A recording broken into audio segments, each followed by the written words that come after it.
What are you doing in my front yard? I told you to stay in the room. Just because you have a body does not mean you can come out here. What the hell is your problem?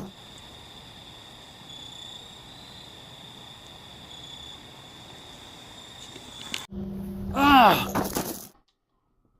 Oh, hi. I didn't see you guys there. Luckily, this guy's a really shitty killer. Because he almost got me. I mean, he, cut the surface. But luckily he didn't cut deep enough through the fat to let all the guts hang out. You know what I'm saying? So I was able to get to the hospital. I got stitched up. And I'm here to do my Halloween 2 review.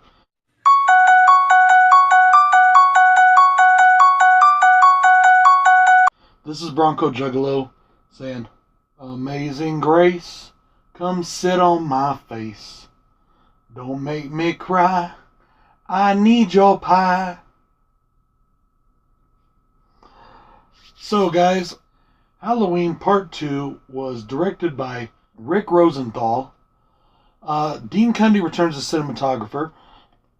John Carpenter and Deborah Hill return as writers and as producers on the project. We have returning as Laurie Strode, Jamie Lee Curtis, and we have returning as Dr. Samuel Loomis, Donald Pleasance.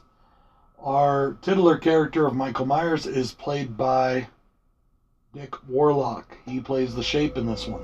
This movie takes place immediately following the events of the first film. And I mean immediately. It picks up with the end of the first film being shown, so it shows a seamless transition. I've taken exceptions when they've done that in other films, but in this one it really works. Especially since they didn't really change anything.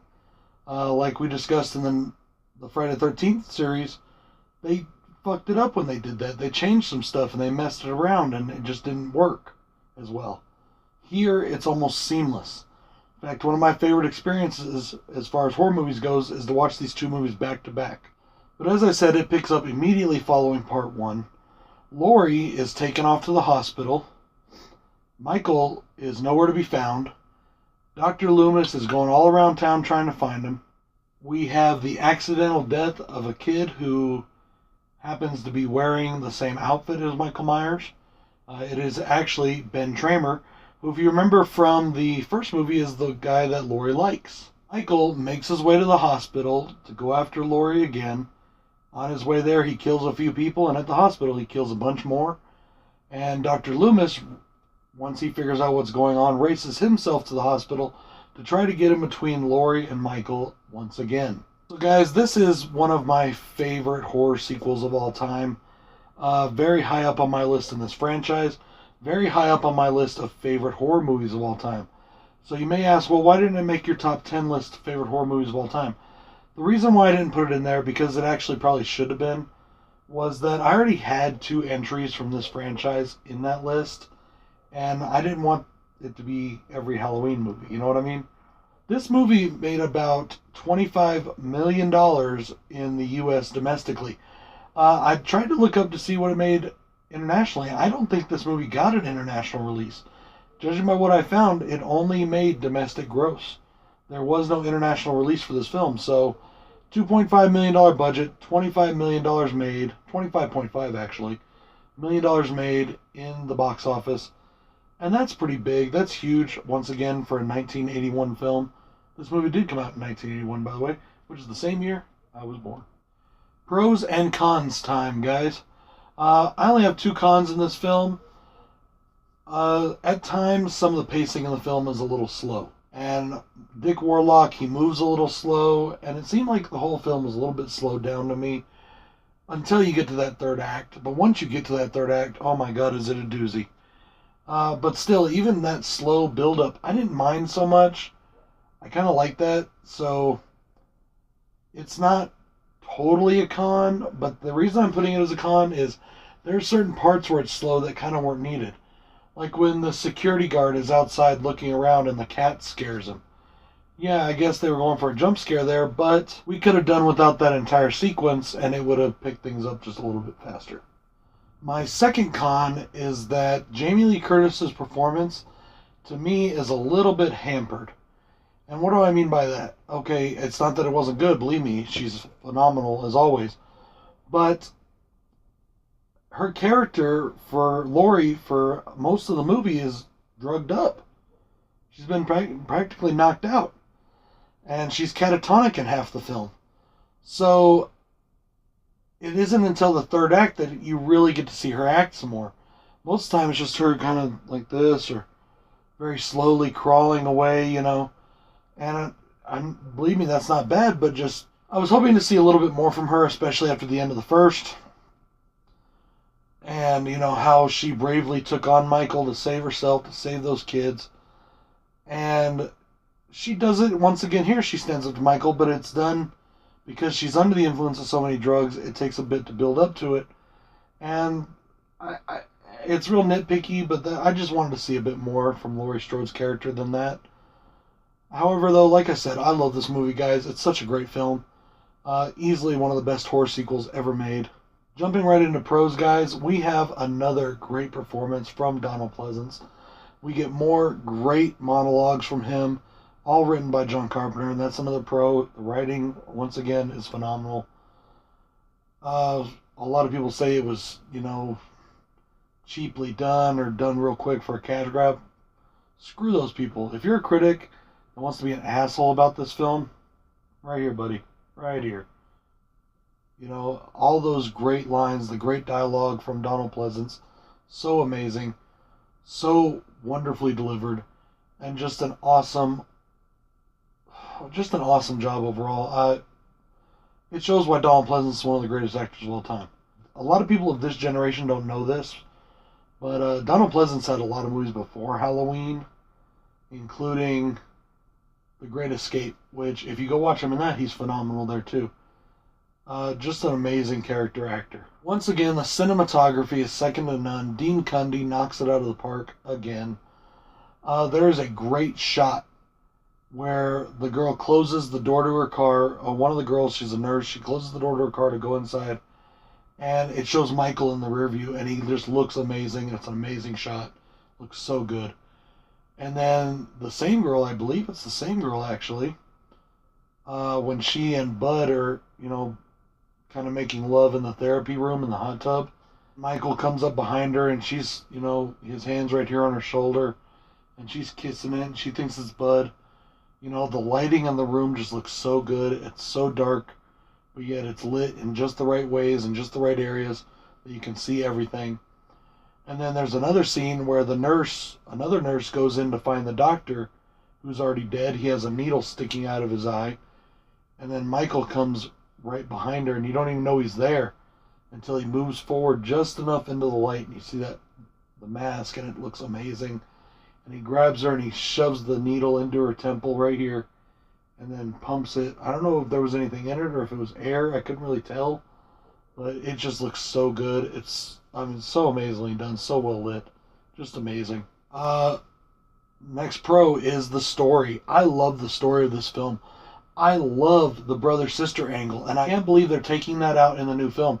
And I've said that repeatedly, but I love it, guys. I love that angle. I don't think it takes away from Michael's mystique. People say, oh, now you're giving him a reason to kill. It's his family. No, you're not. He was killing everybody anyways. You know, I mean, it didn't matter. But giving him the sister as a target made sense of some of the things in the first. Like why he took Judith's tombstone and put it in to taunt Lori. Because he knew who Lori was. He knew what he was doing. He was reminding her, hey, this is us. This is our family. I enjoy that aspect. I don't think it takes away at all. He's still pure evil that's evil for no reason. That's evil just for the sake of being evil. He's still an unstoppable killing machine. In this new movie, I'm not sure if they're going to go with the fact that he's now, I don't want to use the word immortal or supernatural, but he obviously wasn't killable then. I mean, he took 6 bullets, then he took 2 more right to the eyes. Come on. He was unstoppable. He is an unstoppable evil force that cannot be reasoned with, cannot be tricked, cannot be made to feel ashamed or scared or to feel remorse or compassion. There is none of that. You can even do that with Freddy. You can do that with Jason. You can't do that with Michael. And that's one thing I love about this film so much. Dick Warlock, even though he moves a little bit slower than Nick Castle did, he brought that menace to the character. When you see him behind the mask, the look of it, it's just so, great. It's not a con for me, but there's something I never noticed before. When she shoots him in the eyes, the blood tears are going down, and that's an iconic scene, right? I never noticed before, but just for a split second, when you see the blood tears come down, you can still see Dick Warlock's eyes. Like, perfectly open, perfectly fine. Just for a split second, you can see it. You think they would have put, like, some black over it or something, but just a small little detractor, and it doesn't take away from the movie for me at all. It's not a con, it's nothing. It's just one of those things that happens in movies. And those, to me, are things that make movies good. Those tiny little imperfections that people bitch and complain about shows that it's realistic, especially nowadays where everything is CGI done. Those show that they were using real effects, real makeup, real gore, kills, all the good practical stuff that I love about movies. So yeah, on that, I love the story of this film. I really do. It's an amazing story. It flows so perfectly with part one. I don't know how they're going to top it with this new film. I don't know if they can. And as I said, to me, the canon will always be the same. Hashtag siblings forever. My next pro is, of course, the score. John Carpenter once again delivers an ultimate masterpiece with the score. Brings in a little more synth on this one. I think that really adds to the song. It really adds to the theme. It really adds to the score. My next pro is the opening sequence with the opening title credit. Just like in the first, we have the pumpkin, the jack-o'-lantern with, all the credits next to it. And then in this one, though, the jack-o'-lantern starts to open and the skin inside and all the guts inside peel back. And it peels off of a skull. And it looks amazing. So well done. So cool looking.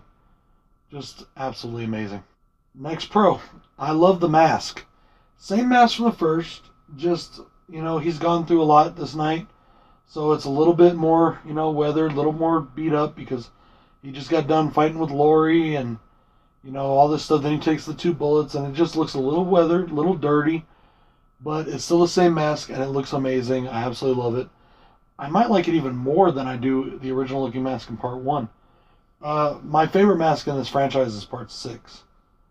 But part 1, 2 masks are right after that. And then I think this new one from the 2018 film is going to be that after that one. And then the only good thing to come out of the Rob Zombie movies is the Rob Zombie mask, which is on my figure up here, and I think that looks amazing. Alright guys, I'm going to wrap it up with my final pro, and that is the kills. Now, in the original film, we had less blood, more suspense, more drama, more tension. In this one, we get quite a bit more blood, a little more gore to the kills. Not gory, just blood. And a little more creative with our kills. And to me, that's not a bad thing. I love the way they did it in the first one. It's absolutely classic, believe me. Not many films can pull that off. But I do like what they did with this one, too. There's kills in it that I wouldn't replace. My favorite kill is the hot tub scene kill, or the therapy pool scene, whatever you want to call it, where he is shoving her head into the scalding water, and he keeps spraying out. And I love how you don't see any burn on Michael, and dissolving skin on Michael, but you do on her. And her skin's peeling back, and it's just pretty gruesome. And I really love that kill. Another great one is the needle of the temple, hammer to the back of the head, the marshal getting his throat slit. A lot of great kills in this one. And I absolutely love them all. I love this movie, guys. It's just so good. Definitely go and check it out. If you have not seen Halloween 2 yet, I don't know what you're waiting on, why you've been living under a rock for 36 years. And yes, it's been 36 years because I'm 36 years old. It's almost 37 years. So, go watch Halloween 2. And if you haven't just watched it in a while, go watch it again. Revisit it. If you're a hater of this movie, and there are some out there, and I don't know why, but if you're a hater of this movie, go watch it again. really feel it. You know, really just turn off everything. Turn off all distractions, your cell phone, all lights, and just don't sit like up close to the TV. Don't ruin your eyes, but you know, sit a good distance from the TV to where you can really concentrate on this film and really give it a watch. Because this film is an amazing film, a great sequel. I'm so bugged that they are ignoring this film for the new Halloween movie. Any of the sequels, as much as I love them, they could have ignored aside from part 2. They should have kept part 2, but they're not, so it is what it is. But it will never change the canon for me. Part 2 will always be Halloween 2. It's great. Go check it out. Of course, if you haven't seen Halloween 2 yet, I'm really thinking, like, what the fuck? And y'all are watching the wrong channel if you ain't seen Halloween 2, I'm telling you. Anyways, guys, this is BroncoJuggalo saying peace.